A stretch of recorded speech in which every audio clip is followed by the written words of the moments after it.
by Gaston Bolanos. Go ahead. First question. First of all, congratulations. How are you feeling? I feel great. It's been 2 long years. I've overcome a lot of adversity to get here. From a false positive test of COVID over a year ago, to numerous injuries and a lot of stuff that I've been going through. I couldn't thank my coaches enough. You see him right here, Danny Castillo. We've been grinding on the wrestling. I know we couldn't show much of it today, but we've been grinding for 2 years. My coach Mal from Mauricio Calvo from Costa Rica, he's been here. I told him last August, hey, will you come out for 6 weeks? He's been here since then, And then, of course, my coach, Kieran Fitzgibbons, all the fans. I'm extremely thankful. I noticed on your record, it has been a long time and there were a lot of canceled fights. Can you talk to me about were there any thoughts that maybe you wouldn't be able to fight again? That just like...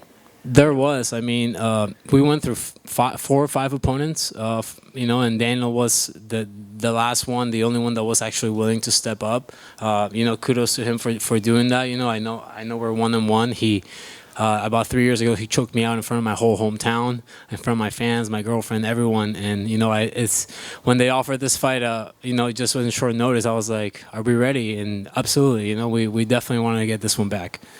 So could we be seeing a trilogy then, since you're 1-1? We're certainly open to it. It's not something that we're opposed to. I barely cut any weight to get to this fight, which is what we're trying to do, a catch weight with Gaston Bolanos at 140.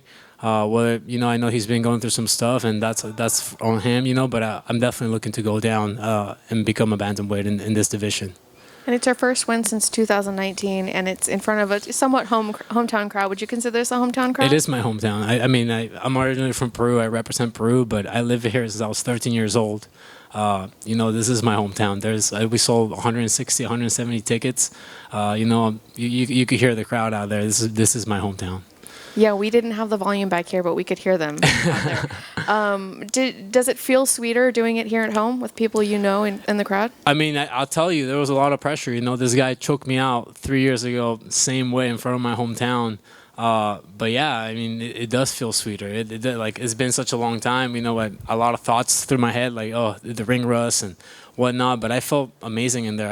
I've put in, I haven't fought in 2 years, but I've put in a lot of freaking work in 2 years, and I think it showed off tonight. And you mentioned Casbell. Is there anybody on your list for who you want to fight next and maybe win? Whenever. I walked out of this without any injuries, I believe. I love to fight again in September out here. We'll see what happens. We'll see who shows up, and yeah, we'll be ready to go. You talked a little bit about working a lot of wrestling for this. Then you said you didn't get to use it that much. Does it really matter when you make a guy eat your foot? Well, I wanted to, more than anything, be the most complete version of myself that I could be today, and I think that's why you guys were able to see my striking so well in such display, because I wasn't scared of being taken down, and I wasn't scared to go for takedowns. We followed the game plan to the T. We know Daniel can be explosive in certain situations.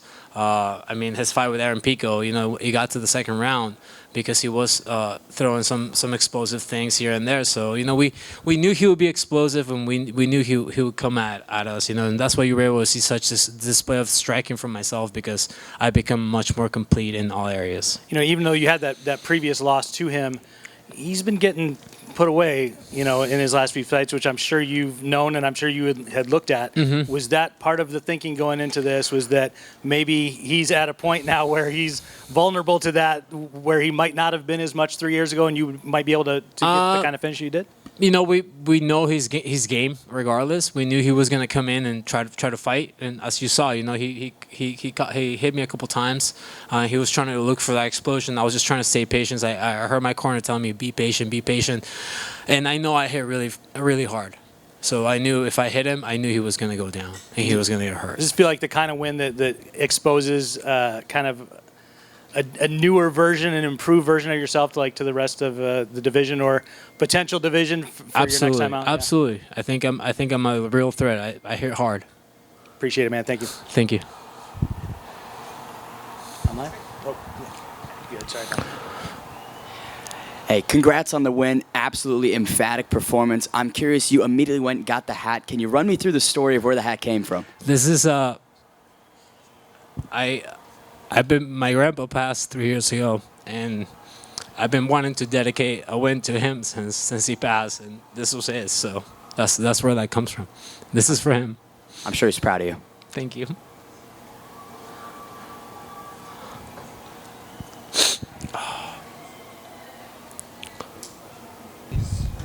We will now move on to the chat. Luis Morales, you're up. Hi Gaston, I'm Luis Morales from MMA Pit. En español, ¿puedo preguntarte en español o prefieres en inglés? Español está bien, no hay problema. Ok, quería preguntarte, yo obviamente te lo preguntaron en inglés, pero quisiéramos preguntártelo en español para los fans latinos. Este fue tu regreso desde el 21 de febrero de 2020, fue una gran finalización en el primer round. Y pues, ¿cómo se sintió para ti? ¿Tú esperabas que pudieras acabar esta pelea de esta manera? Sí, bueno, estábamos listos para 15 minutos de guerra con Daniel, que ya sabíamos que era un buen rival, pero sí, la idea era finalizarlo de cualquier forma, y sí, se siente muy bien. ¿Tú esperas estar más activo este año? Sí, espero poder pelear de nuevo en septiembre acá en San José. Sé que Bellator tiene planeado regresar, así que ojalá podamos estar en esa cartelera también. Y última, por mi parte, en los últimos tiempos hemos visto el MMA peruano crecer bastante. Obviamente tú eres uno de los pioneros, la punta de lanza en esta parte del MMA peruano en Bellator. Pero ahorita ya vimos llegar también al Fuerte Barzola. También tuvo una rápida finalización, una gran victoria. ¿Cómo se siente ya estar viendo este crecimiento y esta más participación de la gente peruana en Bellator? Pues creo que los latinos y los peruanos, ¿no? Somos guerreros, siempre venimos a pelear, y estoy muy orgulloso de mi país, de poder ver tantos peleadores que vayan creciendo, tanto como Claudio Puelles y en excusa, el Fuerte Barzola, entre otros. Y sí, o sea, estoy muy orgulloso, y mientras más puedan entrar, va a ser mejor. Our next question will come from Kobe. Hi, Gaston. Kobe from Pro Sports Podcasters. First of all, fantastic performance, great fight, buddy. Thank you so much. Now, how important was it for you to not only get the win, but to win in such a fashion, such a dominant, precise fashion? You know, like I said, I've been off for 2 years. You know, I haven't won a fight in I think 3. And yeah, I mean, it was really important for me. I had a lot of pressure coming into this, obviously, because I haven't won in so long and I haven't fought in so long. But more than anything, I just wanted to show the kind of fighter that I am, and I think I was able to show that. I'm very precise with my striking. When I'm on, I can hit people really hard, and I can hit people when I don't have fears of getting taken down or grappling, which is what I've been working on the last 2 years. I'm very dangerous anywhere. Yeah, you look extremely composed and just calm inside the cage today. You mentioned the ambition to move down to bantamweight. Have you tried that cut yet or no? Well, to be honest with you, and my coaches are attest to this, I didn't even cut weight to make it to 44.4. So I'm basically ready to make that cut. You know, I'm basically ready. Yeah. Today I was maybe 152 stepping in the cage. You know, I know Daniel was a lot heavier than I was, and like I said, I believe that I'm ready for that cut. Now, besides fighting Castells or someone at bantamweight you'd like to match up with? I don't, you know, right now, I know that was my last fight in my contract, so more than anything, just getting re-signed with the company is my #1 priority, and then, yeah, whoever they want to line up, I'll be ready, and I'm game. Right on. Looking forward to it, buddy. Thank you.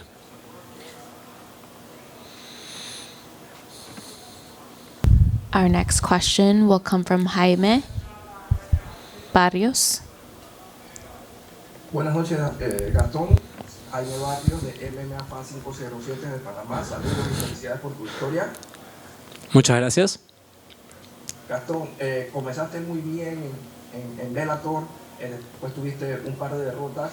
¿Cómo te sientes hoy de volver a la línea, a la senda del triunfo y de alguna manera vengando la derrota que había tenido Daniel y por sumisión hace unos años? Pues sí, tenía muchas cosas encima, ¿no? 2 años de no pelear, casi 3 de no ganar, o más de 3 de no ganar, la revancha con Daniel, y también peleando en mi hometown. Tenía muchas cosas y sí, me siento demasiado bien. Tuve un camp completamente excelente, más de 3 meses de preparación, y sí, me siento muy bien. Estoy listo para lo que venga. ¿Qué tienes proyectado para el resto del año, Gastón?